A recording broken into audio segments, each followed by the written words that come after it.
दोस्तों, आज की इस वीडियो में हम बात करने वाले हैं कि एक लड़का अपनी चचेरी बहन से बहुत मोहब्बत करता था, लेकिन उस लड़की की शादी किसी दूसरे शख्स के साथ हो गई। फिर उस लड़के ने अपनी चचेरी बहन के साथ जो किया उसे देखकर आप हैरान रह जाएंगे, आपकी रूह कांप जाएगी। आपसे गुजारिश है, इस वीडियो को पूरा जरूर देखते रहें और वीडियो को लाइक करने के साथ ही चैनल को सब्सक्राइब भी जरूर कर दें। चलिए देखते हैं ये वीडियो। एक बुजुर्ग अल्लाह के बली जनाब दाऊद ताहिर अलैहि से मंसूब एक शख्स से हिकायत है। जनाब दाऊद ताहिर फरमाते हैं कि उनके शहर में एक वलीद नाम का लड़का रहता था। उसको अपनी चचेरी बहन से प्यार हो गया। वो दिल ही दिल में अपनी चचेरी बहन को चाहने लगा था, मगर हालात ऐसे हो गए थे वो कभी भी उसको अपने दिल की बात नहीं कह पाया और लड़की के बाप ने अपनी बेटी का रिश्ता कहीं और कर दिया और दूसरी जगह इस लड़की की शादी हो गई, यानी कि लड़की के बाप ने उसकी शादी कहीं और पर करवा दी।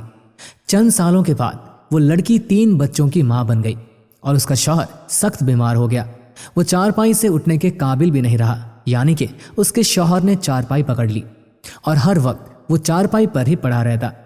बच्चों की भूख पर नौबत आ गई थी। एक तरफ घर में बीमार शौहर पड़ा हुआ था जिसका इलाज कराने की भी फिक्र थी, और दूसरी तरफ उसके बच्चे भूख से तड़प रहे थे। उनके लिए खाने पीने का इंतजाम भी करना था। हालात ऐसे आ गए थे कि उस औरत को समझ में नहीं आ रहा था कि वो इस मुसीबत की घड़ी में करे भी तो क्या करे। फिर उसको अपने एक चचेरे भाई का ख्याल आया जो बहुत ही ज्यादा पैसों वाला था। उसने सोचा कि उसके पास जाकर कुछ मदद मांग लूं, शायद कोई मदद मिल जाए। ये सोचकर वो लड़की अपने चचेरे भाई के दरवाजे पर पहुंचती है और उसका दरवाजा खटखटाती है। वलीद ने दरवाजा खोला तो देखा कि उसकी चचेरी बहन दरवाजे पर खड़ी हुई है। वलीद कहने लगा कि अंदर आ जाओ। फिर जब वो लड़की अंदर आई तो लड़का कहने लगा कि कहो क्या बात हुई, कैसे आना हुआ। तो लड़की ने बताया कि तुम तो जानते ही हो कि तुम्हारा बहनोई कई दिनों से बिस्तर पर पड़ा हुआ है। उसके जिस्म में काम करने की ताकत नहीं बची है। घर में 3 बच्चे हैं जो भूख से तड़प रहे हैं। शौहर की दवा और उनका इलाज भी करवाना है और बच्चों का पेट भी भरना है। ऐ मेरे भाई, गरीबी ने हमको जकड़ लिया है, गरीबी ने हमको पकड़ लिया है। बच्चों की भूख और प्यास मुझसे देखी नहीं जा रही और आज तक हमने किसी और के आगे अपना हाथ तक नहीं फैलाया है, मगर आज बच्चों की भूख ने मुझको मजबूर कर दिया कि मैं तुम्हारे दरवाजे तक आई हूँ। तू मेरा भाई है, इसीलिए तुझसे थोड़ी मदद मांगने के लिए आ गई हूँ। चाहे ज़कात दे दो, खैरात दे दो या सदका समझ कर दे दो, चाहे कुछ भी समझ कर दे दो, मगर मेरी मदद कर दो ताकि मैं मेरे भूखे बच्चों को खाना खिला सकूं। तुम्हें मालूम है कि रिश्तेदारों में सदका, ज़कात, खैरात देने का सवाब भी ज़्यादा है और मैं तो तुम्हारी चचेरी बहन हूँ। तो ये सुनकर वलीद ने अपनी चचेरी बहन से कहा, ऐ मेरी बहन, आज मैं अपने दिल की कुछ बात तुझसे कहना चाहता हूँ। जब तुम्हारी शादी नहीं हुई थी उस वक्त से मैं तुमसे मोहब्बत और प्यार करता था। मैं दिल ही दिल में तुमसे मोहब्बत करता था और सोचता था कि आज मैं तुम्हें इसके बारे में बताऊंगा, कल मैं इसके बारे में तुमको ज़रूर बता दूंगा, मगर मुझको कभी मौका नहीं मिला और तुम्हारे बाप ने तुम्हारा रिश्ता कहीं और तय कर दिया और फिर तुम्हारी शादी भी हो गई। उस दिन मुझको बहुत तकलीफ हुई थी, मगर याद रखना मैं तुमको तुम्हारी शादी से पहले भी बहुत चाहता था और आज भी मैं तुमको बहुत चाहता हूँ। अब तुम्हारा निकाह तो मेरे साथ नहीं हो सकता क्योंकि तुम किसी और की निकाह में हो और मेरे भी बीवी बच्चे हैं, लेकिन यहाँ मेरे दिल में तुम्हारे लिए मोहब्बत अब भी है, इसलिए मैं तुम्हारी हर तरह से मदद करने के लिए तैयार हूँ। मगर इसके लिए तुमको भी मेरा एक काम करना होगा। आज की रात तुम मुझसे मिलने का वादा करो, यानी कि आज की रात तुम्हें मेरे पास आना होगा और अपने आप को मेरे हवाले करना होगा। तो ये सुनकर उस लड़की ने कहा कि शर्म करो, कैसी बातें कर रहे हो, तुम मेरे चचेरे भाई हो और तुम्हें पता है कि मेरे घर में शौहर और 3 बच्चे हैं। तो वलीद ने कहा, फिर तुम सोच लो कि एक तरफ तुम्हारा बीमार शौहर है और दूसरी तरफ तुम्हारे 3 छोटे छोटे बच्चे। अगर मेरी बात मान लोगी तो मैं तुमको कोई भी परेशानी नहीं होने दूंगा। तो प्यारे दोस्तों, ये सुनकर वो लड़की खामोशी के साथ उठी और अपने घर वापस चली गई। घर जाकर उसने देखा कि उसके बच्चे भूख से तड़प रहे हैं। माँ को देखते ही बच्चे बिलबिलाने लगे और कहने लगे, अम्मी जान, हम भूख से मरे जा रहे हैं, हमको खाना ला कर दो। बच्चों की यह हालत देखकर वो लड़की मजबूरन दोबारा अपने चचेरे भाई के दरवाजे पर पहुंची।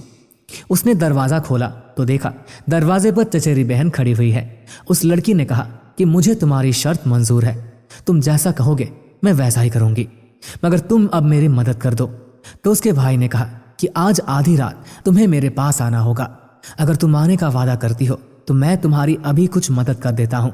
लड़की ने बच्चों की भूख के लिए वादा कर दिया कि मैं आज रात को तुम्हारे पास जरूर आ जाऊंगी। लड़के ने मदद कर दी और वो लड़की आधी रात को आने का वादा करके वहां से चली गई। और प्यारे दोस्तों, उसके बाद वो लड़की अपने घर गई और अपने भूखे प्यासे बच्चों को खाना खिला दिया और खाना खिलाकर उनको सुला दिया। अपने शौहर के लिए दवा का इंतजाम किया और शौहर को दवा देकर उसको भी सुला दिया। उसके बाद जब उसने देखा कि बच्चे सो गए हैं और गहरी नींद में चले गए हैं तो उसको अपना वादा याद आया और वो दिल पर पत्थर बांधकर चुपचाप से उठ जाती है ताकि जाकर अपना वो वादा पूरा कर सके। शायद फिर भी जरूरत पड़ जाए उससे मदद मांगने की तो वो फिर से मदद कर दे। ये सोचकर वो चुपचाप उठकर उसके घर की तरफ चल देती है। उसके दरवाजे पर जाकर उसने दरवाजा खटखटाया तो उसने फौरन दरवाजा खोल दिया क्योंकि वो उसके इंतजार में बैठा हुआ था। उसको आज कहाँ नींद आने वाली थी। उसने दरवाजा खोला और फौरन उसका हाथ पकड़कर अंदर खींच लिया। उसके बाद वो लड़का जब उसको लेकर कमरे के अंदर पहुंचा, वो कहने लगा कि करीब आ जाओ। वो करीब नहीं आई तो वो उठा और उसको हाथ से पकड़कर अपनी ओर खींचने लगा तो उसने देखा कि वो लड़की डर के मारे थर थर कांप रही है। उसका जिस्म इस तरह से हिल रहा था जैसे उसके जोड़ जोड़ अलग हो जाएंगे। उसकी हालत देखकर उस लड़के ने कहा कि यहाँ पर तुझको किस बात का डर है, यहाँ पर तो कोई भी नहीं आने वाला है। ये तो सुनकर वो लड़की कहने लगी कि ऐ मेरे चचेरे भाई, मैं किसी दुनिया वाले से नहीं डर रही बल्कि मैं अल्लाह के खौफ से डर रही हूँ। तो उस लड़की ने उसका हाथ झटकते हुए कहा कि ऐ वलीद, तुम भी अल्लाह से डर जाओ। तुम उस हद को पार करने के लिए जा रहे हो जो तुम्हारे लिए हलाल नहीं है। तुम उस महल को तोड़ रहे हो जो तुम्हारे लिए जायज़ नहीं है। ऐ मेरे चचेरे भाई, तुम्हारी बहन ने आज तक किसी गैर मर्द की तरफ आंख उठाकर भी नहीं देखा है और आज तो उसे अपने बिस्तर पर बुलाने की बात कर रहा है। ये मेरी मजबूरी थी जो मुझे तुम्हारे पास खींच ले आई। एक रात के चंद लम्हों की इज्जत के लिए मेरी पूरी जिंदगी की इबादत को बेकार मत करो। ऐ मेरे भाई, अल्लाह के अजाब से डरो, जहन्नुम की आग से डर जाओ, कब्र के अजाब से डरो। प्यारे दोस्तों, ये नाम सुनते ही वलीद भी लरस गया और वो भी बहुत डर गया। जिसने अपनी पूरी जिंदगी गुनाहों में गुजारी हो, आज वो अल्लाह का नाम सुनते ही थर थर कांपने लगा और कहने लगा, ऐ मेरी बहन, मुझको माफ कर दो। तुम तो सिर्फ एक गुनाह पर ही, जिसको तुमने अभी तक किया भी नहीं, उसके बारे में सोच समझकर तुम इतना डर रही हो। पता नहीं मैंने तो अपनी जिंदगी में न जाने कितने गुनाह किए हैं। हाय, मेरी तो सारी जिंदगी गुनाहों में चली गई है। मुझे कितना डरना चाहिए। उसके बाद उस लड़की की हालत को देखकर वलीद के दिल में ईमान जाग उठता है और वो इस गुनाह को करने से बाज आ जाता है और कहने लगता है कि ऐ मेरी बहन, मुझको माफ कर दो। अब मैं तुम्हारे साथ कोई भी गलत काम नहीं करूंगा। उसके बाद उसने अपनी चचेरी बहन को खूब सारे पैसे भी दिए और कहने लगा कि आज के बाद जब भी तुम्हें कोई मजबूरी आ जाए तो बेझिझक उसके दरवाजे पर आइए। और उसके बाद वो लड़की जाने लगी। तो जब वो घर के दरवाजे पर पहुंची तो उसने पीछे मुड़कर देखा तो चचेरे भाई ने कहा कि ऐ मेरी बहन, मेरी आपसे एक गुजारिश है। कल कयामत के दिन अल्लाह पाक के अदालत में मेरा हिसाब किताब होगा और जब मेरी नामाए अमाल में कोई भी नेकी नहीं होगी तो अल्लाह पाक अपने फरिश्तों को हुक्म देगा कि उस गुनहगार शख्स को जहन्नुम में फेंक दो। इसके पास कोई भी नेकी नहीं। जब फरिश्ते मुझको घसीटते हुए जहन्नुम में ले जाएंगे तो उस वक्त अल्लाह के सामने मेरी गवाही दे देना, कह देना कि अल्लाह, ये शख्स तुम्हारे नाम से डर गया था।